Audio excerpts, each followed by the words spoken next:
Please like my videos, please subscribe to my channel, and please press the bell icon so that you get to know when my latest video has come.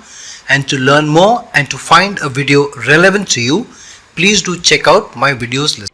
Hello, namaskar and adab to all my friends from your friend astrologer and guide Irfan, once more with you from your very own channel Astro Assurance.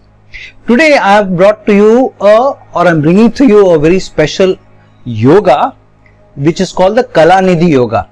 And since many days, in fact I think since a couple of months I have not done any yoga, and so I was always reminded that I should do one more yoga, because I try to space out between one topic and the other, and so that I'm not onto one topic only for months together. So I should give in between those things which people will also find valuable and they may be looking for. So that's why I may do planets and houses, then I may do conjunctions, I may do special areas like a Navamsa or a Dashamsa. So I try to bring in a variety of topics and make it over a period of time. I complete an entire series. I also do it on request every now and then. So when different requests come to me that why don't you do a video on this or that, so wherever a certain request comes more often, then I see that is coming directly from the Supreme Energy itself.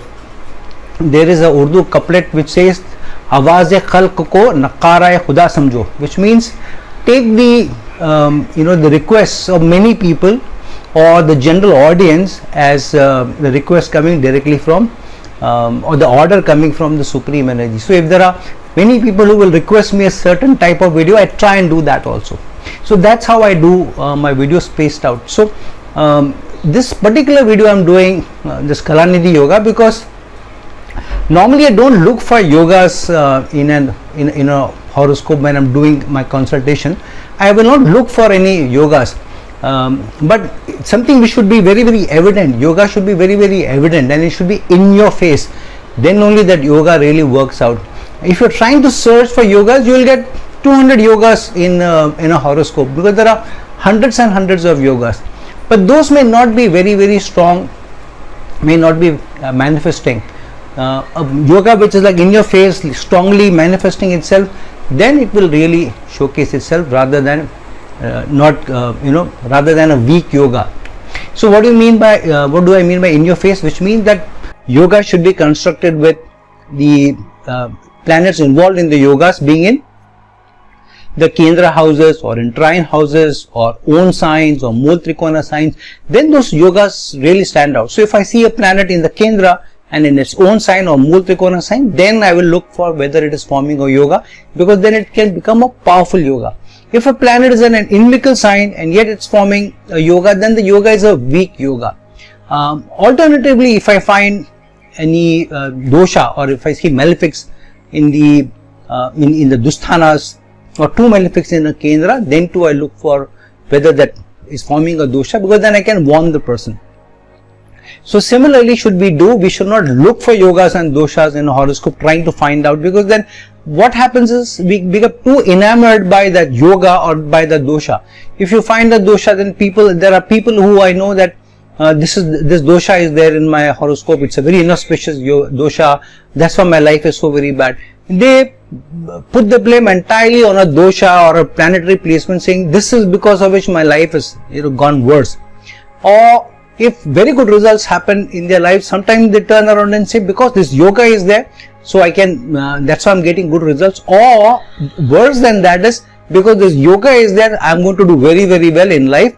So my dasha is going to come now in a year or two, so I'm waiting for the dasha to come. And sometimes they get disappointed and they waste time because they're chasing yogas and doshas rather than putting in their own effort. And as various shlokas say in from Parashar, Hora Shastra to Samhita to Phaladipika, you name it, you will find shlokas say that unless you put in an effort, a yoga or a dosha will not really push you down or pull you up. So yogas will give you some effects unless you put it to very good use. Doshas, you will have to put in effort to avoid it, otherwise doshas will manifest themselves. But if it's a bad dosha, if you do certain things which are on the unethical side, immoral side, and if you take too many risks, then the dosha becomes bad. If you have a bad dosha, it will give you challenges, but unless your character, your characteristics, your habits the way you lead your life is not adding to what the dosha is giving you. Doshas generally are not disastrous. They don't give you disastrous results. Generally, I have seen people who have got excellent life because of a yoga. They have put in a lot of effort from their side. And generally, I have seen people who have similar dosha has given disastrous results to one and not so bad results to the other. It is because the person who got disastrous results also was leading a life which was of debauchery or unethical means, of taking too many risks, and so he was adding to the strengths of the yoga or dosha. So keep this in mind. You can add to the strength of a yoga by how you manifest through your character, your habits, your thinking, your ability to be able to help others. So in general, how you lead your life.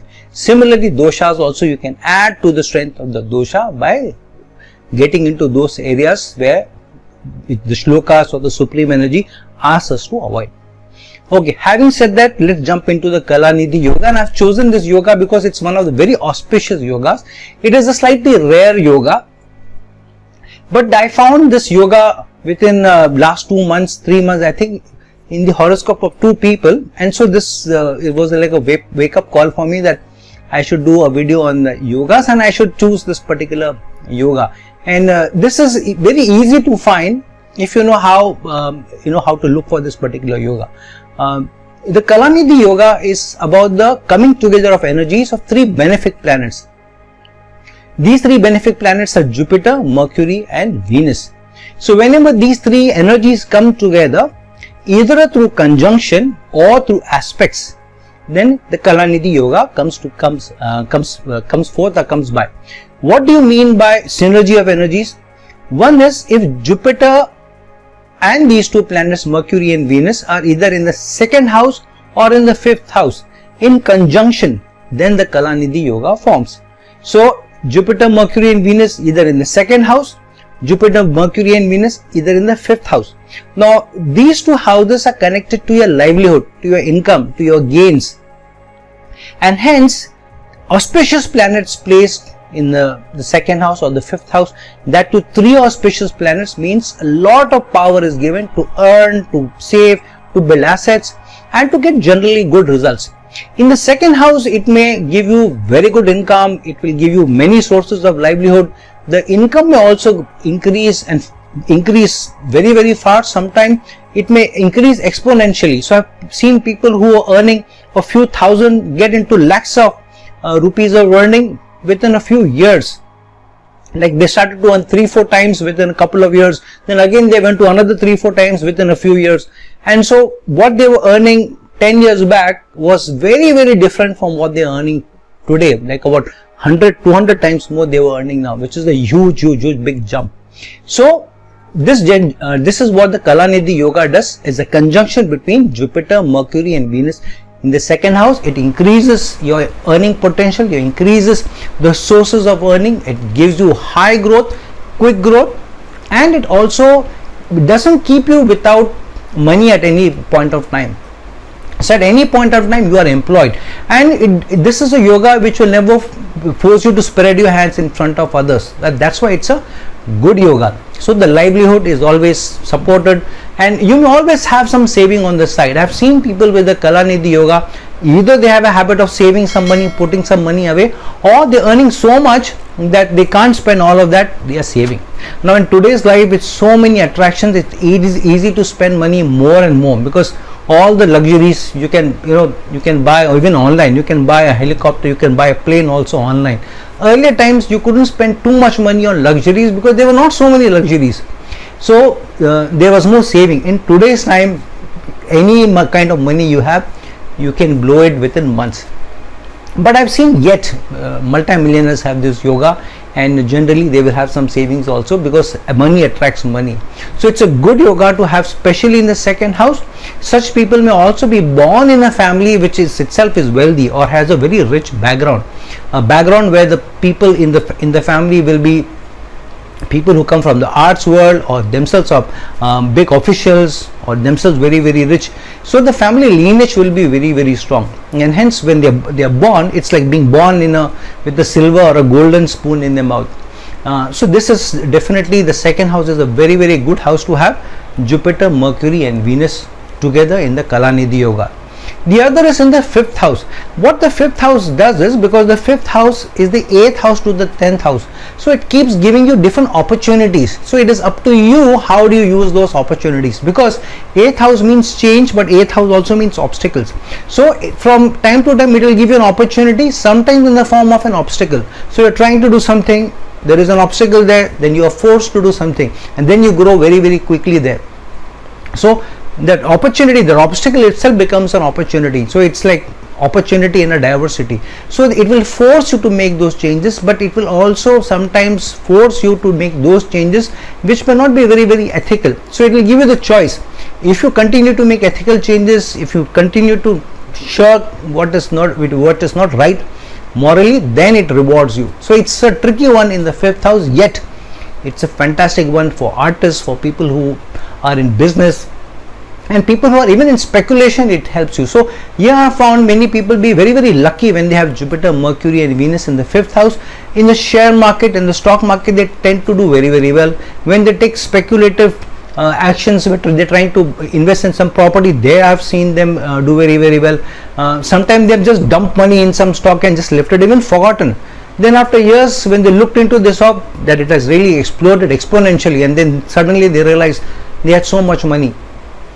So this is that kind of a yoga which will give you sudden money. In fact, it gives you slightly bigger jumps, and eventually in a decade's time you are somewhere else from where you started. So that's what it does in the 5th house. The 5th house is also the Lakshmi Sthana. The trine houses, the 5th and the 9th houses are the money houses, and that's why the gains also come in, not just in the form of property or gains or money or change or opportunity, but such people sometimes are very, very lucky in terms of romance also. These people sometimes get beautiful partners, good looking partners, intelligent partners, and also from good families, affluent families, or with a good family lineage. So it's a very, very good yoga to have, because it forms either in the 2nd and the 5th house. So it's a very, very good one. Now what happens is, because of this combination of Jupiter, Venus and Mercury, Jupiter also gives you the wisdom to be able to use when the riches come to you, the gains come to you, and it also gives you, because of Jupiter, a closeness to the other power houses, which means you also attract people who themselves are very, very well-to-do, or they themselves are very, very acclaimed, or higher officials, government officials, or the power centers. You get close to them because you also come across as an expert, or as a guru, or even as a learned person, or as a wise person. So you attract those. Secondly, because of Venus involved, you may also attract people who are themselves celebrities, because Venus is about luxury and name and fame through arts, industrialists, and so you also get close to people because of this combination of Jupiter and Venus. And Mercury will give you the tact to say the right things, the communication skill, the flair, the sophistication of language, because Mercury language, Venus is the sophistication, the flowery language, the beauty. So these two, and then Jupiter will give you the wisdom, what to say, what not to say. So the tact, the beauty and the wisdom all come together, and so you also move up the hierarchy in the successful arena much faster. Now the flip side is, if this yoga gets formed in a sign which is inimical to any of the three, then it can be a troublemaking. For example, if it's in the 2nd house, Jupiter, Mercury and Venus are in Capricorn, or they are in Pisces where Mercury gets debilitated, or they are in Virgo where Venus gets debilitated, even if it's a niche bhang, yet it is not such an auspicious yoga. It gives us challenges also, though some opportunities also. So it should not be in an inimical sign to any three of them, especially the debilitation sign. And the other is, it should not be in a conjunction also with Sun. So this is the problem, because Mercury is in a close vicinity with Sun. So this is definitely a challenge. If Sun is also in conjunction with Mercury, Venus and Jupiter, the degree difference between any of these three planets and the Sun should at least be 7 and more. If there is less than that, then they get close to combustion, and the auspiciousness of the yoga gets spoiled. It is also said that neither should the conjunction be with malefics, and neither should there be the aspect of two malefics on that yoga, and that's why this is a slightly rare yoga, but it's a very, very fortune bringing yoga and auspicious yoga. It is also said that Mercury and Venus can also be in aspect of Jupiter or aspecting Jupiter, but Mercury and Venus just have the 7th aspect, so they can aspect Jupiter only when they are diagonally opposite Jupiter. And if it's the 5th and the 2nd house, if Jupiter is in the 5th house, then Mercury and Venus have to be in the 11th house. In such a placement, it becomes a weak yoga, and it brings you gains very, very slowly over a period of time, because the 11th house is an Upachaya house. On the other hand, if Jupiter is in the 2nd house, to aspect it, Mercury and Venus have to be in the 8th house. So definitely that will not bring that good and auspicious fortune for you, and in fact it can bring a lot of challenges also. So it is always better that this yoga forms in a conjunction between Jupiter, Mercury and Venus, either in the 2nd and the 5th house, in friendly houses, in auspicious houses. And if it happens in a sign where Jupiter gets exalted, like Cancer, or Jupiter does very well, for example in Taurus, where Jupiter also does very well and Venus also does very well and Mercury also does okay, then it gives you good results. If it gets into Scorpio, or if it gets into Pisces, or it gets into Virgo, then definitely there is a spot of bother. Auspicious nature of the yoga goes down, and there are challenges also. So look into your horoscopes, understand whether you have a Kalanidhi Yoga or not. It's a rare yoga, it's not an easy yoga, but every now and then, if you are a student of astrology, you may find the Kalanidhi Yoga somewhere in somebody's horoscope, and if you find that, please do a deep analysis and check how their life has gone. One of the things in the Kalanidhi Yoga may give also is give you phases of very, very good gains and not so good gains also. So look at the trend, and when you follow the trend, then you will also see the patterns of the person in the person's life, and then the person can also then predict that this decade was very good for me, this decade was not so good for me, then this coming decade will again be very good for me. So you follow the patterns, will also tell you how the yoga will manifest itself.